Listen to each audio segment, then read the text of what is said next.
Hello दोस्तों, कैसे हो आप सब लोग। उम्मीद करता हूँ कि आप सब लोग ठीक होंगे। और दोस्तों, आज के वीडियो में मैं कुछ ऐसी बातें बताने वाला हूँ जिसको सुनकर आप बहुत ज़्यादा शॉक होने वाले हैं।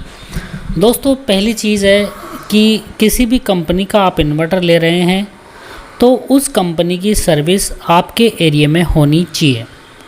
अगर उसकी सर्विस नहीं है तो आप इन्वर्टर मत लीजिए। अब देखिए, सर्विस के नाम पे भी क्या हो रहा है कि दोस्तों, इंडिया में जब से बहुत सारी कंपनी, जो मैक्सिमम कंपनी है, उनके इन्वर्टर नॉन रिपेयरेबल, कोई भी रिपेयर नहीं होते हैं।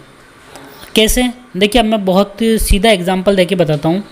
अगर आप में से भी बहुत सारे लोग आपके घरों पर इन्वर्टर यूज़ कर रहे होंगे तो वहाँ पे आपने देखा होगा, यदि दोस्तों आपके इन्वर्टर में अगर कोई भी ख़राबी आती है, छोटी से छोटी ख़राबी आती है, तब भी कंपनी वाले आपका इन्वर्टर रिपेयर नहीं करते।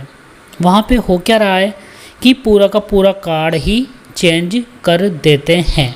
अगर छोटी सी खराबी आ गई तब भी दोस्तों आपका इन्वर्टर रिपेयर नहीं होगा, उसका पूरा का पूरा कार्ड चेंज होगा।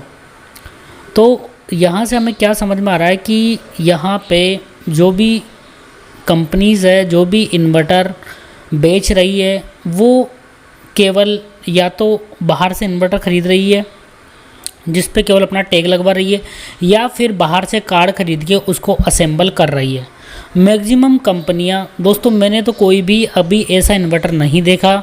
मैंने इतने साल हो गए इन्वर्टर रखते हुए, कभी भी मेरा इन्वर्टर रिपेयर नहीं हुआ। चाहे मैंने लुमिनस का इन्वर्टर लिया, जब भी मेरा इन्वर्टर ख़राब हुआ कंपनी ने उसका कार्ड चेंज किया।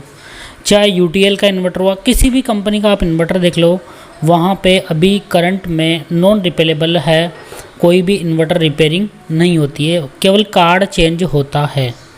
अब आपको ऐसा कोई भी इन्वर्टर नहीं लेना चाहिए जिसमें एमपीपीटी कार्ड और जो इन्वर्टर कार्ड है दोनों एक ही पीसीबी पर हो। अगर मान लो कुछ भी ख़राबी हुआ तो पूरी की पूरी पीसीबी ही चेंज होगी। तो दोस्तों, फिर आपका MPPT card plus inverter card दोनों का खर्चा आपको लगने वाला है। तो ऐसा इन्वर्टर लीजिए जिसमें एमपीपीटी कार्ड और जो इन्वर्टर कार्ड है वो अलग अलग हो। और ये सच्चाई आपको एक्सेप्ट करनी पड़ेगी प्रत्येक व्यक्ति को कि करंट में इन्वर्टर रिपेयर नहीं हो रहे हैं। केवल ज़्यादातर कंपनियां यही कर रही है कि चाइना या अदर कंट्री है, वहाँ से कार्ड ले रही है, और इंडिया में केवल ट्रांसफार्मर मैन्युफैक्चर हो रहे हैं। तो यहाँ पे ट्रांसफार्मर मैन्युफैक्चर किया और उस इन्वर्टर को यहाँ पे असेंबल किया और मार्केट में उतार दिया। और बहुत सारी कंपनियाँ दोस्तों ये भी कर रही है कि प्रीमियम क्वालिटी और दुनिया भर के नई टेक्नोलॉजी, दुनिया की लूट, इसके नाम पे काफ़ी महंगा बेच रही है।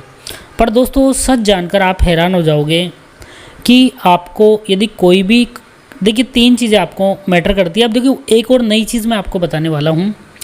कुछ कंपनी है जो कि आपको, मान लो कहीं से उन्होंने इन्वर्टर आपको बेच भी दिया, 2 साल की वारंटी दी। अब 2 साल तक तो आपका इन्वर्टर फ्री में रिपेयर कर देंगे, बट उसके बाद दोस्तों जैसे आप जाओगे सही करवाने, मान लो आपका एमपीपीटी कार्ड ख़राब हो गया, अब 10,000 का इन्वर्टर है तो आपको एमपीपीटी कार्ड वो बताएंगे 6 से 7,000 का बताएंगे, इन्वर्टर कार्ड भी 7 से 8,000 का बताएंगे। तो दोस्तों, व्यक्ति मतलब उसको रिपेयर ही नहीं करवाएगा। 2 साल बाद सोचेगा कि यार नया इन्वर्टर क्यों ना ले लूँ, 2-3 हज़ार रुपये और इसमें लगवा लूँ। तो दोस्तों, ये भी पॉलिसी होती है कंपनी की बहुत सारी, क्योंकि उनका टाई अप होता है। जो भी कार्ड लेते हैं तो चाइना से 2 साल को उनकी वो मिली, मतलब कहीं से भी लिया उन्होंने कार्ड, किसी भी कंपनी से लिया तो उस कार्ड की 2 साल की वारंटी मिलती है। तो उस टाइम में यदि आपका इन्वर्टर ख़राब होता है तो कंपनी जहाँ से उन्होंने ख़रीदा है वही कार्ड को रिप्लेस कर देते हैं, उनको एक्स्ट्रा कार्ड दे देते हैं। बट जैसे दोस्तों वो ख़त्म हुआ, जो पीरियड है वो ख़त्म हुआ, तो कंपनी भी सोचती है कस्टमर से मोटा पैसा लूटने की। तो दोस्तों, जो 1200-1300 का इन्वर्टर का कार्ड आ रहा था, अब वही कार्ड आपको 4 से 5,000 का बेचा जाएगा। बहुत सारे लोगों के साथ हुआ है। यदि किसी भी लोगों के साथ, किसी भी व्यक्ति के साथ ये सब स्कैम हुए हैं तो दोस्तों कमेंट सेक्शन में ज़रूर लिखना है।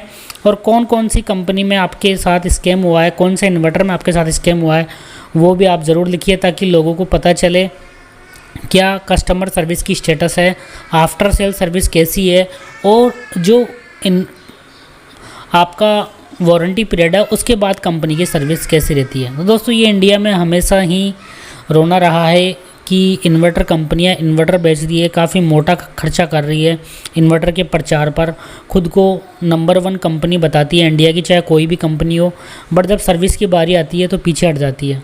या फिर जैसे ही वारंटी पीरियड ख़त्म हुआ तो कस्टमर से इतना ज़्यादा पैसा मांगती है कि कस्टमर परेशान होकर किसी दूसरी कंपनी का इन्वर्टर ख़रीद लेता है और उस इन्वर्टर को कबाड़ में बेच देता है। दोस्तों ये सच है, चाहे आप मानो या नहीं मानो, यही सच है जो मैंने बताया। और जिन भी लोगों के साथ ये सब हो चुका है तो वो कमेंट सेक्शन में ज़रूर लिखें, क्योंकि दोस्तों ये सब चीज़ों के प्रति जागरूक होना एक प्रत्येक व्यक्ति का अधिकार है। जब तक आप लोग जागरूक नहीं होंगे तो यही सब मार्केट में चलता रहेगा। Thank you so much. और दोस्तों एक पॉइंट और, बहुत सारी ऐसी टर्म्स एंड कंडीशन बनाई जाती है कि कुछ कंपनियां वारंटी देना ही नहीं चाहती। मतलब वो कोई ना कोई कंडीशन, चाहे बैटरी हो चाहे इन्वर्टर हो, कुछ ना कुछ कंडीशन ऐसी कि आपने अदर कंपनी का इन्वर्टर ले लिया और बैटरी दूसरी कंपनी की है तो हम सर्विस नहीं देंगे। ये कोई बात नहीं हुई। जो सिंगल बैटरी के लिए सारे स्टैंडर्ड के अकॉर्डिंग सारे इन्वर्टर सिंगल बैटरी वाले सेम ही डिज़ाइन है, मतलब सेम ही वोल्टेज और सेम ही एम्पियर पे काम करते हैं, तो वारंटी देनी पड़ेगी आपको। और बहुत सारे बोलते हैं कि आपने जो बैटरीज थी अलग कंपनी के लगाई, इन्वर्टर अलग कंपनी का लगाया तो हम सर्विस नहीं देंगे। तो दोस्तों ये बहुत ही गलत चीज़ें हैं, इन सबका आपको विरोध करना चाहिए, तभी जाके कुछ होगा मार्केट में सर्विस का।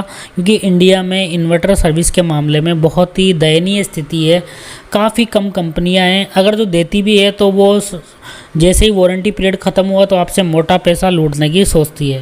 तो थैंक यू सो मच दोस्तों, ये था आज का एक वीडियो।